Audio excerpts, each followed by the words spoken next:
Hello everyone, good morning. তো সকাল সকাল ঘুম থেকে উঠে দেখো এখনও ব্রাশ করিনি, হাতে ব্রাশ নিয়ে আছি। তো সবার প্রথমেই তোমাদের জানাই হ্যাপি হোলি। কিন্তু সবার মতন এবছরের আমার হোলিটা ঠিক হ্যাপি নয়, তো সেই টপিকে কথা না বলাই ভালো। যাই হোক, সকালবেলা উঠেই দাদা রং খেলতে বেরোচ্ছিল, তখন আমাকে একটু আবির মাখিয়ে দিয়ে গেল। দেন স্নান টান সেরে বসে পড়লাম ভোগ তৈরির কাজে। আজ যেহেতু দোল পূর্ণিমা, আমাদের মহাপ্রভুকে ভোগ চড়ানো হয়। এর প্রায় সবকিছুই রেডি, তার মধ্যেই ঘটে গেল দুর্ঘটনা।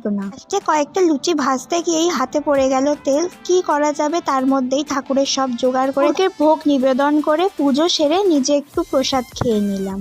দেন আর কি করব, তারপর একটু ঘুমিয়ে পড়েছিলাম। ঘুম থেকে উঠে দেখি ঝোড়ো হাওয়া দিচ্ছে, বিদ্যুৎ চমকাচ্ছে, হালকা বৃষ্টিও পড়ছে। এর মধ্যেই আমার দাদা আবদার করলো পকোড়া খাবে, তাই আলু আর লঙ্কা কেটে নিলাম। এখানে আমার বড় পিসি আর দাদা কি গল্প করছিল সেটাই আমি মন দিয়ে শুনছিলাম। দেন পকোড়াগুলো ভাজা কমপ্লিট হয়ে গেল, এবার আমি খেয়ে নিলাম। বাই।